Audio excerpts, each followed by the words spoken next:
In this video, we will demonstrate how NextLabs Data Access Enforcer, or DAE, can anonymize data in the SAP S/4HANA at rest in the database using Format Preserving Encryption, or FPE, and unmask the data when an authorized user requests access. In this use case, we will also demonstrate integration with a third-party data encryption tool. We will show the following demonstration of DAE's FPE functionality. We will show an example of how DAE can be used to anonymize PII data in S/4HANA at rest. Employee names, birth dates, and social security numbers will be encrypted when they are stored in the database, and will be unencrypted for users that are authorized to access the data at the time of the data access request.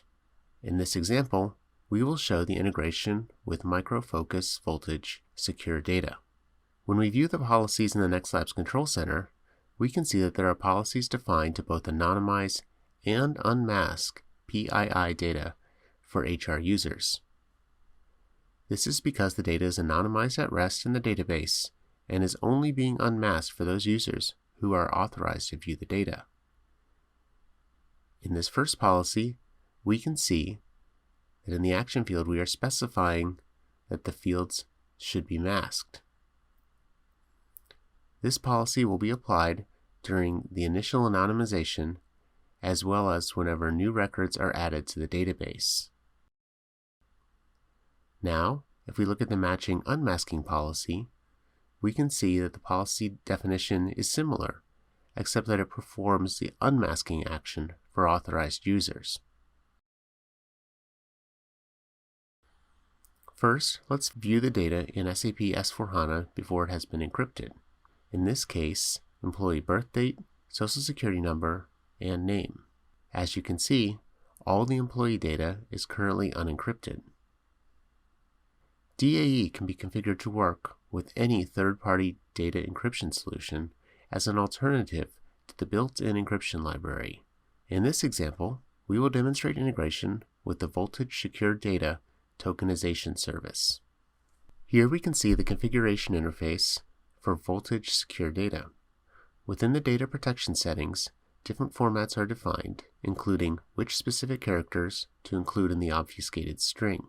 All of these defined formats are available when defining the DAE policy in Control Center. The initial anonymization of data using FPE in the database can be done using the bulk obfuscation tool, or bot, which is part of the DAE functionality.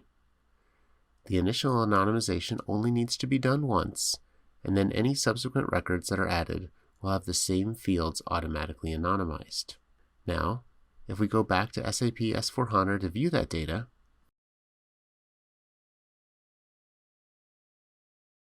this time we can see that the data is now anonymized.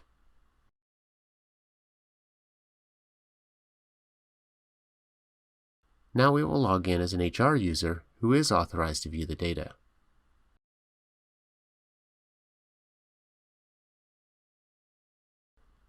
We can see that this user is in the HR department, which will allow them to see the unmasked data. If we now view the same employee data, we can see that the data is unmasked for this HR user, specifically the employee birth date, social security number, and name. We can also look at it through the HR master data, and again we see that the data is all unmasked because this is an authorized HR user. This is true for all of the employee records. Because the data is being anonymized at rest, it stays anonymized for unauthorized users even when they use a third-party reporting tool to directly access the database. We can show this using Microsoft's Power BI. We will log in with the unauthorized user,